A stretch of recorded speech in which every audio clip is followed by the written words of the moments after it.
Hello students, welcome back to Magnet Brains Hindi. आशा करती हूँ आप सभी स्टूडेंट्स स्वस्थ होंगे, खुश होंगे, मस्त होंगे एकदम से और बहुत अच्छे से अपने स्वास्थ्य का ध्यान रख रहे होंगे। साथ ही साथ कहते हैं ना, जब हम अपने स्वास्थ्य का ध्यान रखते हैं, अच्छे से एक्सरसाइज नियमित रूप से अपने आप का ख्याल रखते हुए दिनचर्या का पालन करते हैं तो अपने आप अपने मुखमंडल पर तेज दिखाई देता है और ये भी समझ में आता है कि हाँ, बहुत बढ़िया। कहते हैं ना, मन चंगा तो कठौती में गंगा। यहाँ पर बात यह है कि हमें रखना है सबसे अधिक, सबसे पहले, सबसे ज्यादा अपने आप का ख्याल, अपने स्वास्थ्य का ध्यान। क्योंकि आपने सुना भी होगा कि सबसे बड़ा धन निरोगी काया। जब हम स्वस्थ रहते हैं तो सारा का सारा जो माहौल है वो भी स्वस्थ ही रहता है।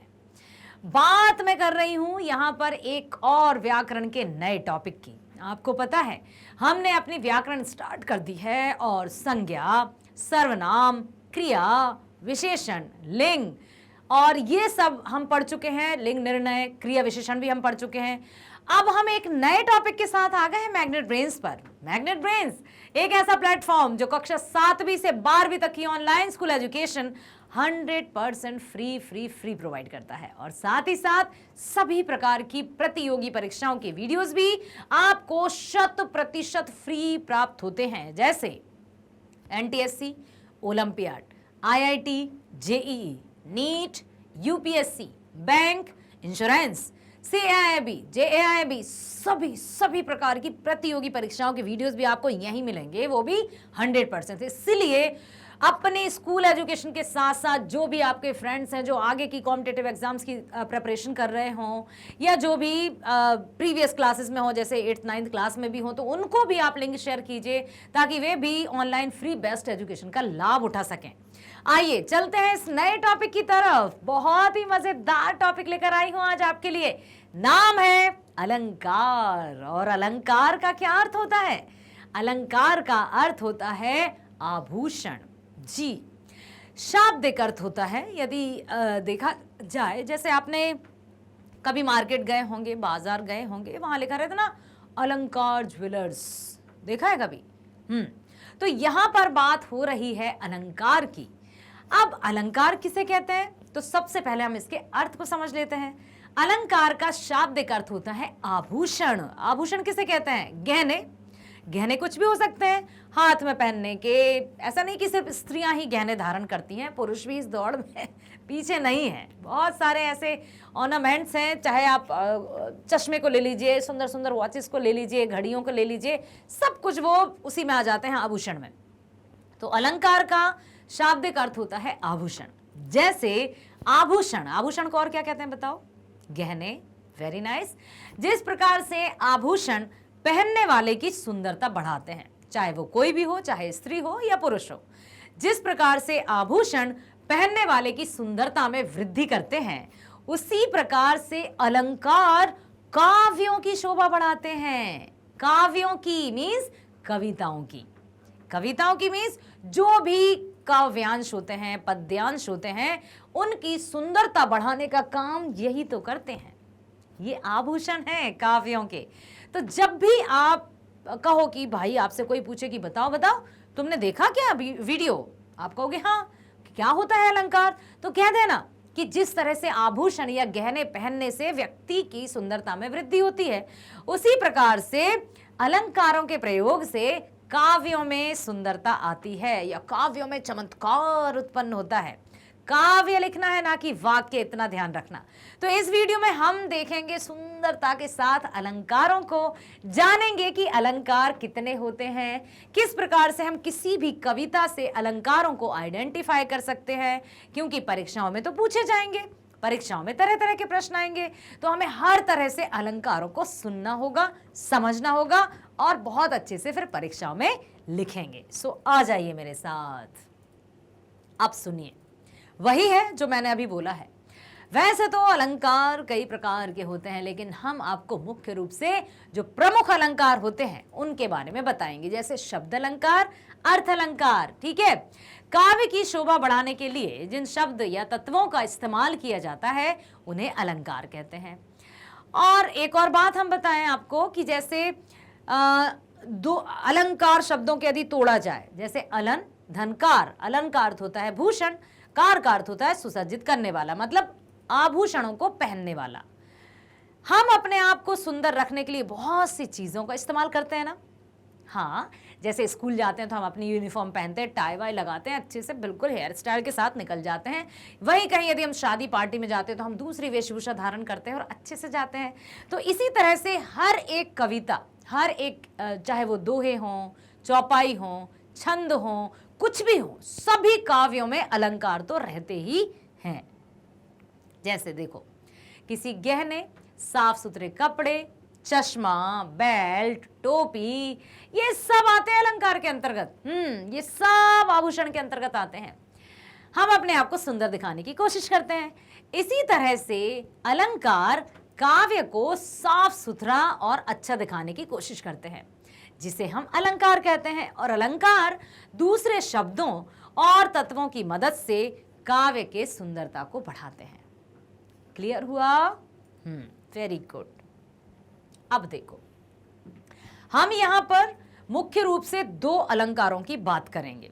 कौन कौन से अलंकार? शब्द अलंकार और अर्थ अलंकार। कितने अलंकार?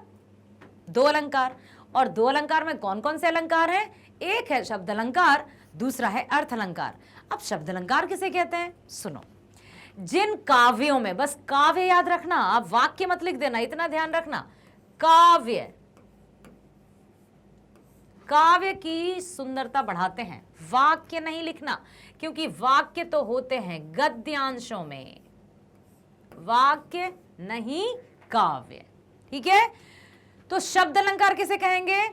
वे शब्द जो किसी काव्य में या फिर जिन काव्यों में कुछ ऐसे शब्द आ जाते हैं जिनसे उस काव्य की सुंदरता बढ़ जाती है, उन्हें शब्द अलंकार कहते हैं। उसी प्रकार से जब कभी काव्यों में अर्थों के प्रयोग से चमत्कार उत्पन्न हो जाए या सुंदरता में वृद्धि आ जाए, उनको हम कहते हैं अर्थ अलंकार।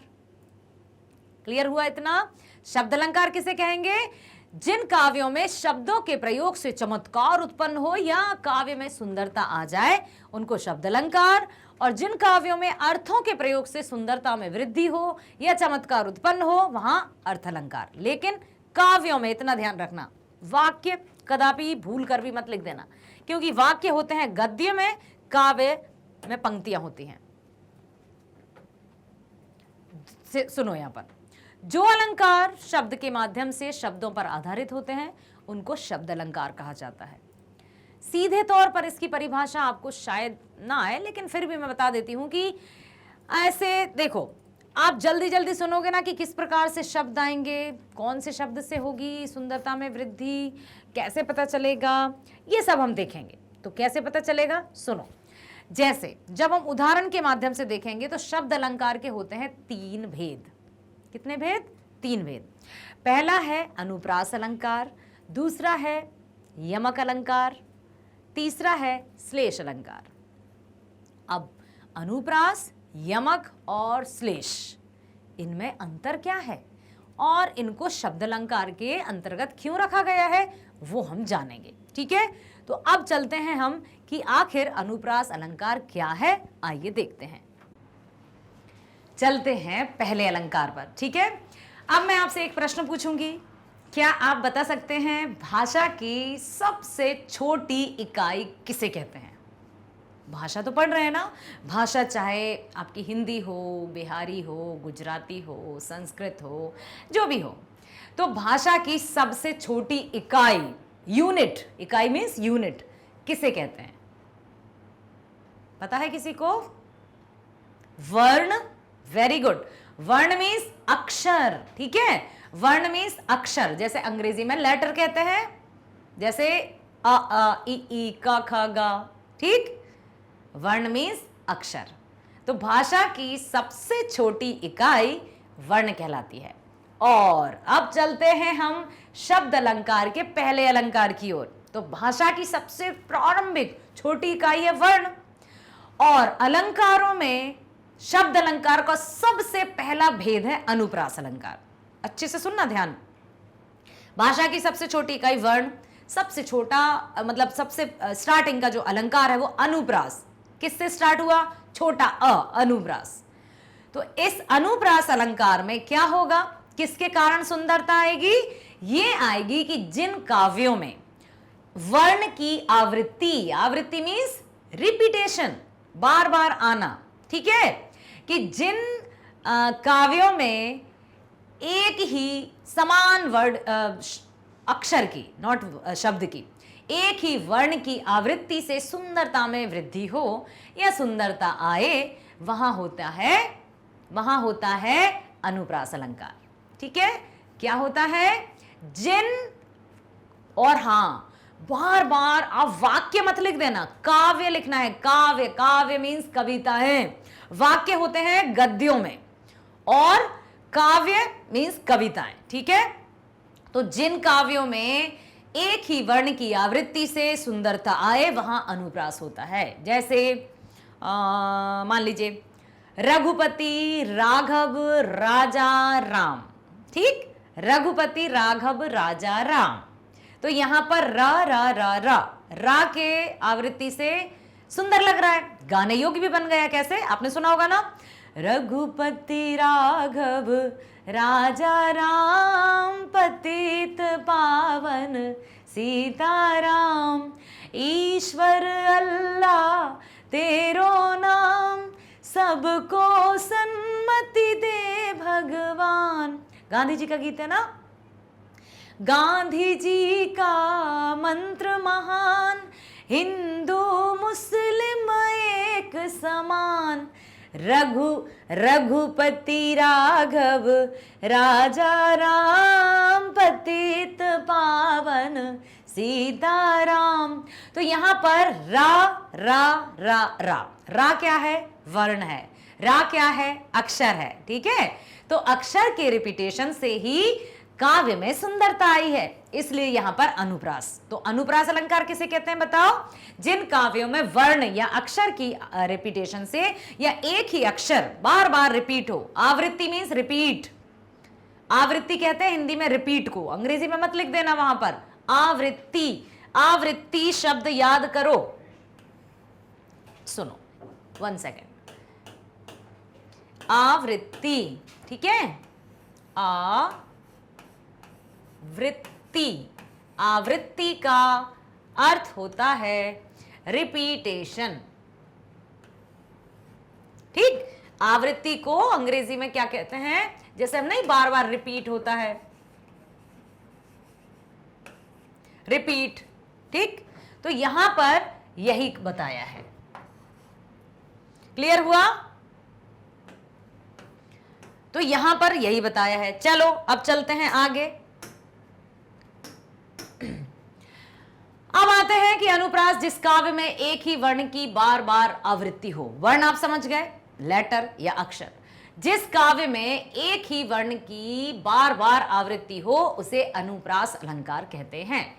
जैसे कि अभी हमने सुन लिया है कि किसी काव्य को सुंदर बनाने के लिए अलंकार का इस्तेमाल किया जाता है। काव्य याद रख लो पूरी तरह से। अलंकार कहां होते हैं? काव्यों में, कविताओं में, पद्यांश में, गद्य में नहीं। तो आप वाक्य मत लिखना, काव्य लिखना है। काव्य को सुंदर बनाने के लिए अलंकार का इस्तेमाल किया जाता है। इस अलंकार में एक ही वर्ण की बार बार आवृत्ति होती है, जिससे कि काव्य सुनने में अच्छा लगता है, और वह काव्य जब हम बोलते हैं तो बोलने में भी अच्छा लगता है। जैसे अभी हमने बताया ना आपको, रघुपति राघव राजा राम। आपने सुना होगा, चंदू के चाचा ने चंदू की चाची को चांदनी रात में चांदी की चम्मच से चटनी चटाई। चा चा चा चा चा चा। चा क्या है? वर्ण है, अक्षर है। यहां पर लिखा है चारू चंद्र की चंचल किरणें खेल रही, चंचल की चारू चंद्र की चंचल किरणें खेल रही हैं जलथल में। चा वर्ण की आवृत्ति। अब आपको पता ही है कि चा की आवृत्ति हो रही है, जिससे कि यह वर्ण काव्य की शोभा को बढ़ा रहा है, तो यह अनुप्रास अलंकार है। मतलब अनुप्रास अलंकार में क्या होता है? वर्ण की आवृत्ति। और वर्ण किसे कहते हैं? वर्ण कहते हैं लेटर को। अब चलते हैं हम यमक अलंकार की तरफ। अभी आपने देख ही लिया है कि हमने अभी वर्ण की आवृत्ति देखी। अब वर्ण की आवृत्ति के बाद वर्णों से क्या बनता है? वर्णों के मतलब सार्थक वर्णों से शब्द बनता है, अक्षरों से शब्द बनता है ना, और सार्थक शब्दों के समूह से वाक्य बन जाता है। तो यहां सबसे पहले हमने देखा वर्ण, अब यमक अलंकार में बनेगा, क्या बनेगा? शब्द। तो यमक अलंकार में जिन काव्यों में शब्दों की आवृत्ति हो, आवृत्ति मतलब समझ गए, आवृत्ति का अर्थ है रिपीटेशन, और जिन काव्यों में शब्द की आवृत्ति हो और जितनी भी बार उसकी आवृत्ति होगी उतनी ही बार उसके अर्थ भी अलग होंगे। कुछ समझ आया? सुनो एक बार और बताती हूं। यमक अलंकार में क्या होता है कि जब किसी काव्य में एक ही शब्द, जब किसी काव्य में एक ही शब्द रिपीट होता है, रिपीट के स्थान पर हम क्या लिखेंगे? जब समान शब्द की आवृत्ति हो और जितनी भी बार उस शब्द की आवृत्ति होगी उतनी ही बार उस शब्द के अर्थ अलग होंगे। शब्द होगा सेम, लेकिन यदि 2 बार रिपीट हुआ है तो दोनों बार उसके अर्थ अलग होंगे, तब वहां होता है यमक अलंकार। जैसे एक सिंपल सा उदाहरण दूं मैं, काली घटा का घमंड घटा। काली घटा मीन्स पहली काली घटा का अर्थ क्या है? घटा घटा है सेम। काली घटा का घमंड घटा। घटा शब्द, घटा तो लिखने में तो हम घा से घड़ी और टा टमाटर वाला बड़ा लिख रहे हैं, तो घा और टा घटा। लेकिन अब आप बताओ, क्या यहां दोनों घटा का अर्थ सेम है? नहीं। पहला है क्या? काली घटा मतलब काले काले बादल, जब बरसात होने वाली होती है, ठीक है। काली घटा का घमंड घटा, कम हुआ। एक घटा का अर्थ है काले काले बादल, दूसरी घटा का अर्थ है कम होना। तो शब्द की आवृत्ति हुई और जितनी भी बार शब्द आया उसके अर्थ भी अलग हुए, ठीक। तो अब आप सुनो, अनुप्रास अलंकार में एक वर्ण की आवृत्ति होती है और यमक अलंकार में पूरे शब्द की आवृत्ति होती है। जैसे यहां लिखा है, कनक कनक ते 100 गुनी मादकता अधिकाय। कनक कनक कौन सा रिपीट हुआ है बताओ? कनक शब्द बार बार रिपीट हुआ है, 2 बार रिपीट हुआ है, और यहां पर दोनों बार कनक का अर्थ अलग है। वह खाए बोराए नर, यह पाए बोराए। कनक कनक ते 100 गुनी, एक कनक का अर्थ है धतूरा।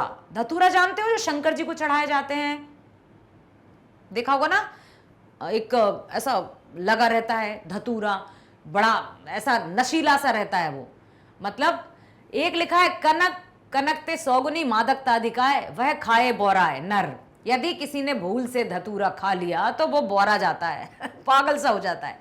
दूसरा कनक सोना, गोल्ड, और मतलब एक कनक का अर्थ है धतूरा, इसको खाने से भी व्यक्ति बोरा सा जाता है, पागल सा हो जाता है, अपने आपे में नहीं रहता है। दूसरा कनक सोना, यदि किसी के पास बहुत सारा सोना सोना सोना आ जाए तो वो भी पागल हो जाता है, उसमें भी अहंकार आ जाता है। तो अब इसमें आप दिख ही रहा है कि इस काव्य में कनक शब्द की आवृत्ति हो रही है, तो यह यमक अलंकार है और दोनों बार इसके अर्थ भी अलग हैं। चलते हैं तीसरे अलंकार की ओर, जो है श्लेष। अब सुनो ध्यान से, श्लेष अलंकार, यहां पर आपको मैं बता देती हूं कि श्लेष जो अलंकार है उसमें श्लेष का अर्थ है चिपकना। अनुप्रास में क्या हुआ? वर्ण की आवृत्ति। यमक में क्या हुआ? शब्द की आवृत्ति। श्लेष का अर्थ है चिपकना। अब वहां वर्ण की आवृत्ति थी अनुप्रास में, यमक में शब्द की आवृत्ति है, श्लेष में ना तो वर्ण की आवृत्ति है ना शब्द की आवृत्ति है। फिर कैसे सुंदरता है? सुंदरता यह है कि शब्द रहेगा एक, लेकिन फिर भी उसके अर्थ रहेंगे अनेक। क्योंकि एक ही शब्द से बहुत से अर्थ चिपके रहेंगे। यह अलंकार अनुप्रास अलंकार और यमक अलंकार दोनों से अलग होता है। इस अलंकार में एक ही शब्द के अनेक अर्थ होते हैं, यानी शब्द एक जैसा होगा लेकिन उसके अर्थ अलग अलग होंगे, तो उसे हम श्लेष अलंकार कहते हैं। जैसे रही मन पानी राखिए, बिन पानी सब सून, पानी गए ना उबरे, मोती मानुष चून। पानी शब्द का अर्थ है विनम्रता, दूसरे पानी शब्द का अर्थ मोती, और इसलिए इसमें आ जाएगा देखो पानी, रही मन पानी राखिए, बिन पानी सब सून, पानी गए ना उबरे मोती, मानुष और चून। यहां पर पानी के 3 अर्थ बताए गए हैं। क्या बताए हैं? पानी गए ना उबरे मोती, मानुष और चून, मतलब एक ही शब्द के 3 अर्थ आए हैं यहां पर।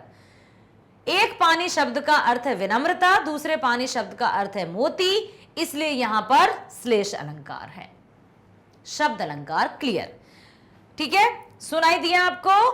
क्या है यहां पर श्लेष अलंकार? श्लेष का अर्थ है चिपकना, जहां पर एक ही शब्द से कई अर्थ चिपके हुए होते हैं। उदाहरण है पानी गए ना उबरे मोती, मानुष चून।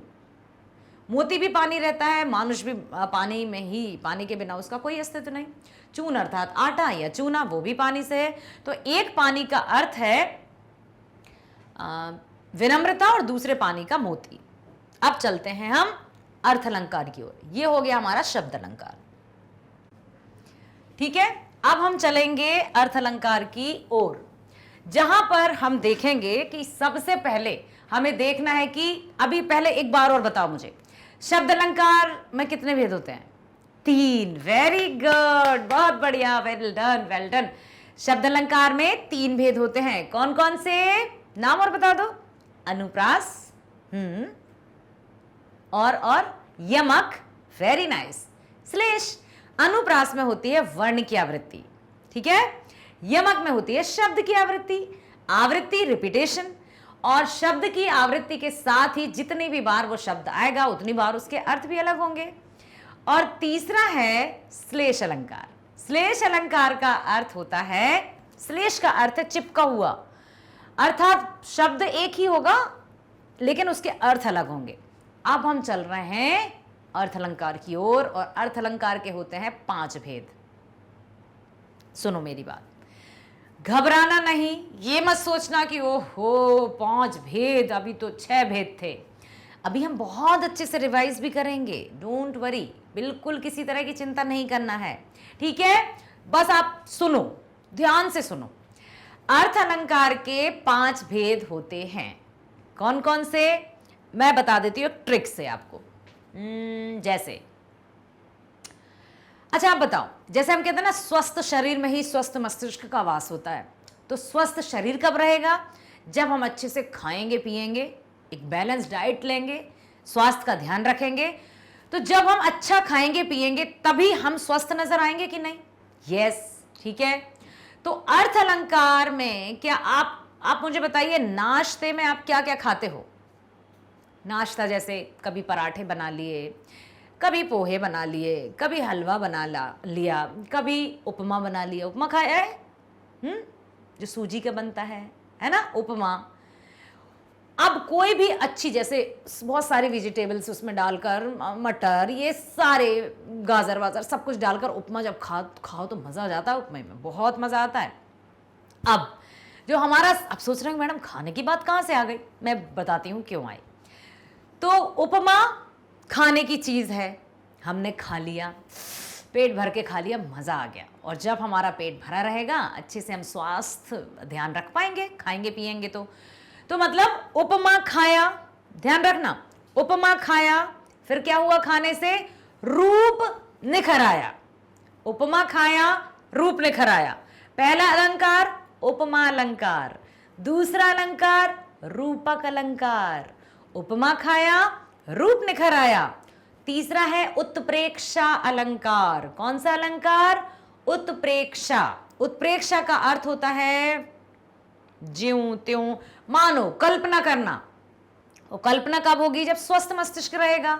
जस्ट इमेजिन, या कोई भी जजमेंट हम कब लगाते हैं? जब मस्तिष्क कार्य करेगा। और मस्तिष्क कार्य करेगा जब उपमा खाया, रूप निखर आया। अब हम उत्प्रेक्षा कर सकते हैं। उत्प्रेक्षा मतलब कल्पना। कैसे कर सकते हैं हम कल्पना? कल्पना कौन कर सकता है? मानव। हम कौन है? मानव। उपमा खाया, रूप निखर आया, कल्पना या उत्प्रेक्षा कर सकते हैं क्योंकि हम मानव हैं। चौथा अलंकार है मानवीकरण अलंकार। उपमा अलंकार, रूपक अलंकार, उत्प्रेक्षा अलंकार, मानवीकरण अलंकार। उपमा खाया, रूप निखर आया।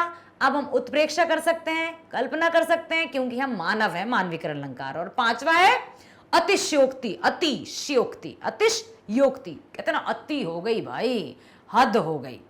पांचवा अलंकार है अतिशयोक्ति, मतलब उपमा खाया, रूप निखर आया, उत्प्रेक्षा या कल्पना कर सकते हैं, क्योंकि हम मानव हैं, इसमें कोई अति नहीं है। हो गए पांचों अलंकार, देखो हो गए। पहला अलंकार बताओ, जल्दी बोलो, उपमा अलंकार, वेरी गुड। दूसरा अलंकार रूपक अलंकार, वेरी नाइस। तीसरा अलंकार उत्प्रेक्षा अलंकार, वेरी गुड। चौथा अलंकार मानवीकरण अलंकार, वेरी नाइस। पांचवा अलंकार अतिशयोक्ति अलंकार। नाम याद रखो पहले, उसके बाद हम परिभाषा तो समझ ही जाएंगे उदाहरणों के माध्यम से। हाँ, अब देखो हम पढ़ते हैं। जब किसी काव्य की, किसी शब्द की या किसी भी तरह के लेखन की अर्थ के आधार पर शोभा बढ़ाई जाती है, उसके अर्थ के हिसाब से उसको सुंदर बनाया जाता है, उसको अच्छा बनाया जाता है, तो उसे अर्थ अलंकार कहा जाता है। जब अर्थ के आधार पर सुंदरता में वृद्धि होती है, जब अर्थ के आधार पर सौंदर्य में चमत्कार उत्पन्न होता है, तो अर्थ अलंकार होता है। अर्थ अलंकार के भेद मुख्य रूप से 5 होते हैं। 5 कौन कौन से बोलो? अच्छा, मैं यहां पर खड़ी हो जाती हूं, अब आपको दिखाई नहीं देगा, जिसने सुना होगा उसको याद होगा। कौन कौन से भेद हैं? उपमा, उपमा अलंकार, रूपक अलंकार। ठीक है, रूपक अलंकार के साथ साथ क्या हुआ? उत्प्रेक्षा, मानवीकरण और अतिशयोक्ति। ठीक है, अब देखो आप, उपमा अर्थात तुलना। उपमा का व्याकरण की दृष्टि में, अभी तो हमने खा लिया, अच्छे से नाश्ता कर लिया, हिष्ट पुष्ट भी हो गए, अब चलते हैं हम व्याकरण की तरफ। तो व्याकरण में उपमा कहते हैं ना, इससे इसकी उपमा दी जाए, अनुपम शोभा, कहते ना अनुपम है भाई वो तो। अनुपम खैर जी की बात नहीं कर रही हूं, अनुपम मतलब जिसकी किसी से तुलना ही ना की जा सके। ठीक है, अनुपम मीन्स उपमा मतलब तुलना करना। तो उपमा अलंकार में तुलना की जाती है, जैसे सीता का मुख चंद्रमा के समान सुंदर है, तो सीता के मुख की तुलना किससे की जा रही है? चंद्रमा से। तो ध्यान रखो, जिसकी तुलना की जाती है उसे उपमेय कहते हैं। क्या कहते हैं? जिसकी तुलना की जाती है उसे उपमेय कहते हैं। ओके, जिसकी तुलना की जाती है उसे उपमेय कहते हैं, और जिससे तुलना की जाती है उसे उपमान कहते हैं। देखो, अभी मैंने बताया ना, सीता का मुख चंद्रमा के समान सुंदर है, तो किसकी तुलना किससे की जा रही है बताओ? सीता के मुख की तुलना चंद्रमा से की जा रही है, तो सीता जिसकी तुलना की जा रही है वो होता है उपमेय। जिसकी तुलना की जाती है वो उपमेय, और जिससे किससे की जा रही है? चंद्रमा से, तो चंद्रमा क्या हुआ? उपमान। याद रखना, क्या है? जिससे तुलना की जाती है उपमेय, जिसकी तुलना की जाती है उपमान।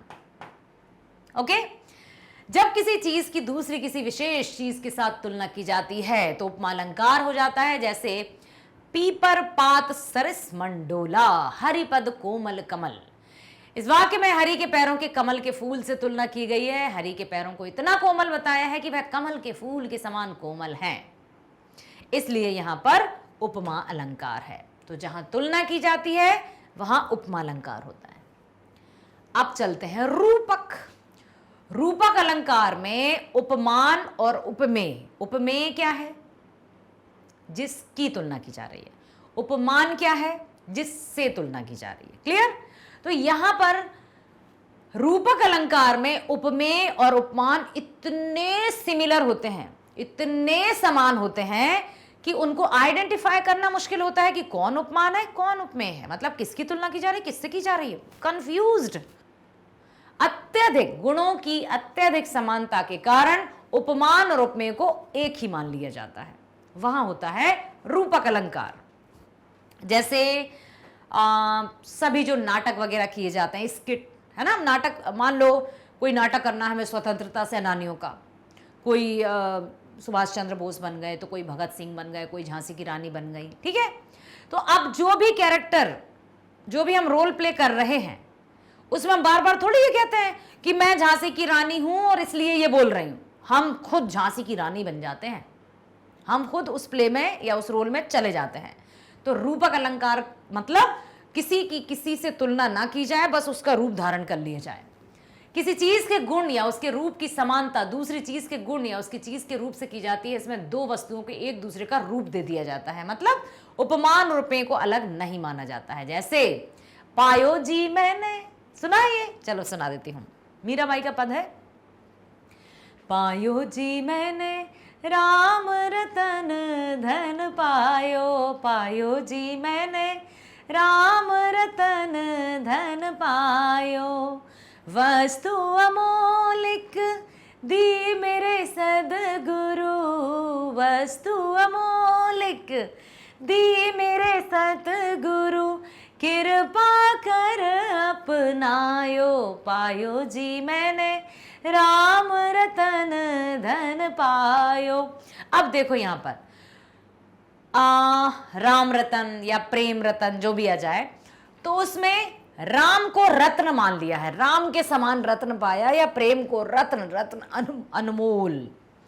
इस काव्य में प्रेम को धन का रूप माना है, यह प्रेम को गुणों के धन के गुणों के समान बताया है। तो यहां पर रूपक अलंकार है।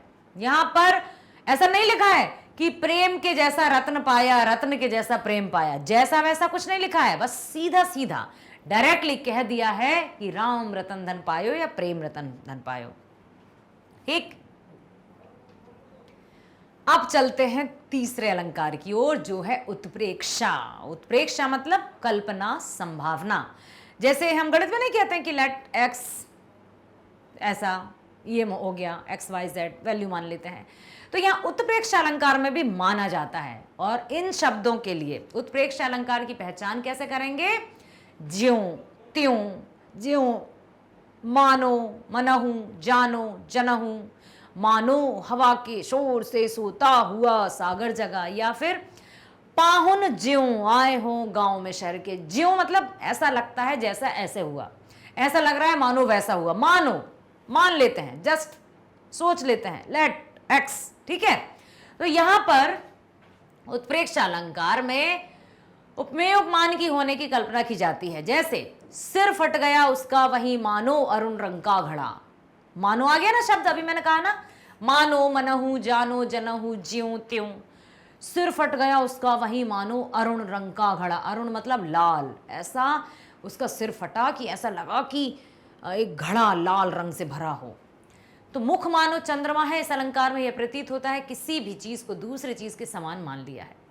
और दोनों ऊपर वाले अलंकारों में ऐसा प्रतीत होता है कि शायद इसमें तुलना की गई है, लेकिन इस अलंकार में ऐसा प्रतीत होता है कि बिल्कुल दूसरी चीज के समान इस चीज को मान लिया गया है।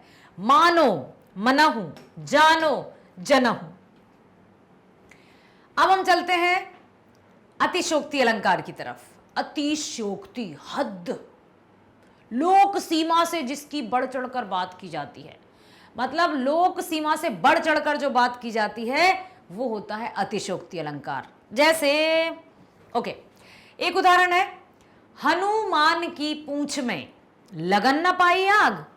हनुमान की पूंछ में लगन न पाई आग और लंका सिगरी जर गई गए निशाचर भाग। हनुमान की पूंछ में लगन न पाई आग, लंका सिगरी जर गई गए निशाचर भाग। अर्थात हनुमान की पूंछ में आग लगी ही नहीं और लंका सारी जल भी गई और राक्षस मर गए और भाग गए। अरे आग ही नहीं लगी तो लंका कैसे जल जाएगी? लेकिन अतिशयोक्ति में यही होता है। दूसरा एक और एग्जांपल, आगे नदियां पड़ी अपार।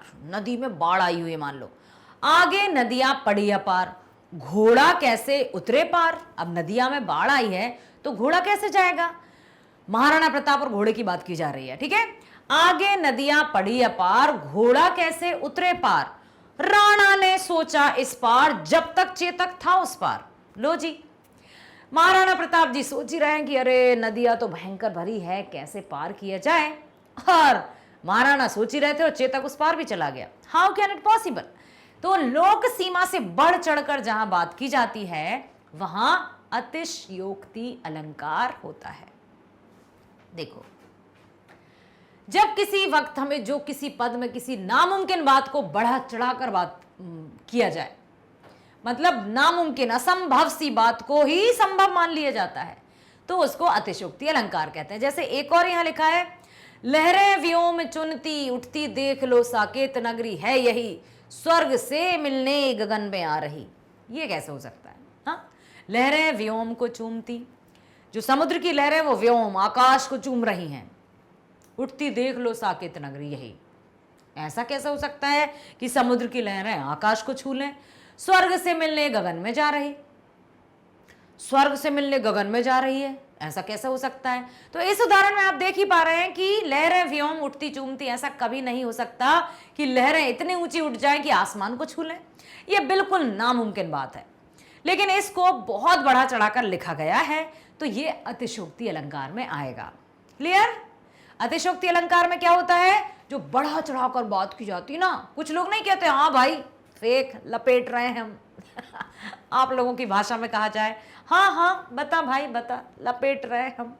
तो यहां पर अतिशयोक्ति अलंकार में बढ़ा चढ़ाकर बात की जाती है। समझ आया?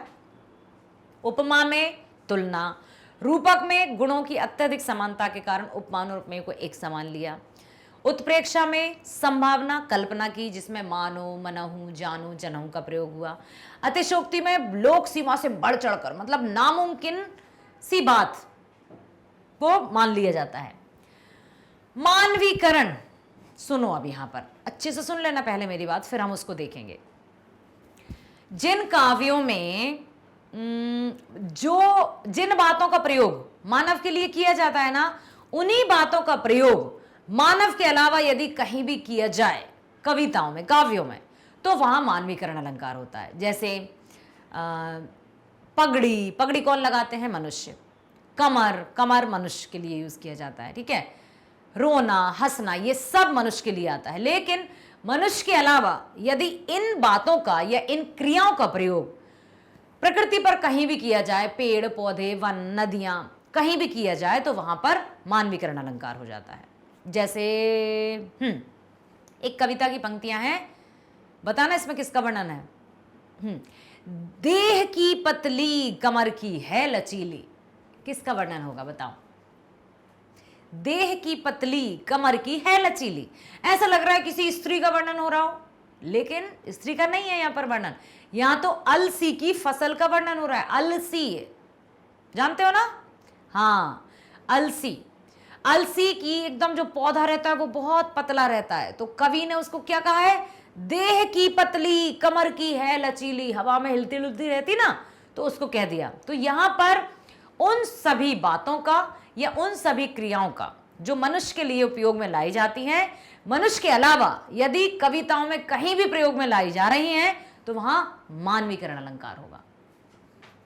इस अलंकार में दूसरी निर्जीव चीजों में सजीव होने की बात दर्शाई जाती है, ये भी कह सकते हैं, यानी उस चीज में मानव होने का बोध कराया जाता है। निर्जीव तो नहीं कहेंगे, क्योंकि पत्थरों के लिए भी कहा था, हाँ ठीक है वो निर्जीव है, लेकिन फसल पेड़ पौधे वो तो सजीव होते हैं, उनके लिए भी कहा जाता है।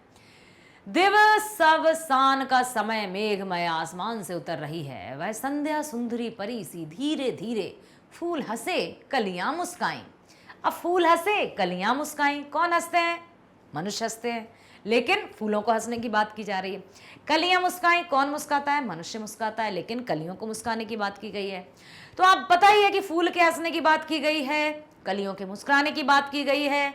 तो यहां पर हंसना और मुस्कुराना सिर्फ मानव में ही होता है, तो इसमें मानवीकरण हो रहा है, यानी किसी भी चीज में मानव के जैसी गतिविधियों का दर्शाना मानवीकरण अलंकार कहलाता है। क्लियर? वेरी नाइस, बहुत बढ़िया, वेरी गुड। एक बार पूछ लूं, अलंकार किसे कहते हैं? अलंकार का शाब्दिक अर्थ होता है आभूषण, गहने। जिस प्रकार से आभूषण पहनने वाले की सुंदरता में वृद्धि करते हैं, उसी प्रकार से अलंकार काव्यों की शोभा बढ़ाते हैं। मुख्य रूप से अलंकार दो प्रकार के, शब्द अलंकार, अर्थ अलंकार। शब्द अलंकार के 3 भेद, अनुप्रास, यमक, श्लेष। अर्थ अलंकार के 5 भेद, उपमा, रूपक, उत्प्रेक्षा, मानवीकरण, अतिशयोक्ति। पढ़ लिया, समझ आया? आशा करती हूँ समझ आया होगा। नहीं आया फिर से देखना, नहीं आया और देखना, फिर भी ना आए कमेंट करना कि कौन सा नहीं आया, मैं समझा दूंगी। ठीक है, आशा करती हूँ सबने सुना है, समझा है। इसी तरह से बने रहिए मैग्नेट ब्रेन्स पर, जो 7वीं से 12वीं तक की ऑनलाइन स्कूल एजुकेशन के साथ साथ सभी प्रकार की प्रतियोगी परीक्षाओं के वीडियोस भी 100% फ्री देता है। और इसी तरह से आप सभी होनहार स्टूडेंट्स को 100% फ्री प्रोवाइड करते रहेंगे एजुकेशन। जैसे कॉम्पिटिटिव एग्जाम बता दूं आपको, NTSC, olympiad, IIT, JEE, NEET, UPSC, bank, insurance, सभी प्रकार की प्रतियोगी परीक्षाओं के वीडियोस भी मैग्नेट ब्रेन्स पर मिलते हैं एब्सोल्युटली फ्री। और यहां पर जिस भी विषय का आपको वीडियो देखना है, मान लो आपको क्लास 10th हिंदी व्याकरण देखना है, क्लिक कर दो, आप जाओगे, कहां जाओगे, प्लेलिस्ट पर, वहां पर आपको जिस भी विषय का वीडियो देखना है, यदि आपको देखना है पाठ्य पुस्तक गोधुली, क्लिक कर देंगे, आ जाएगा। वर्णिका देखना है, क्लिक कर देंगे, वीडियो आ जाएगा। या फिर आपको व्याकरण देखना है, क्लिक कर दीजिए, वीडियो आ जाएगा। आप जो भी देखना चाहते हैं, just click on that, video आपके सामने हाजिर हो जाएगा।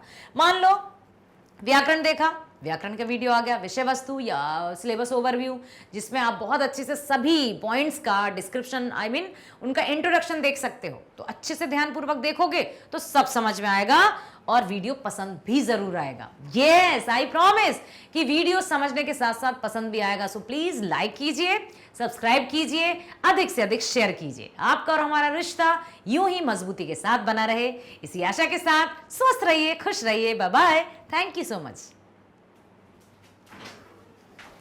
अच्छा, यहीं थे आप।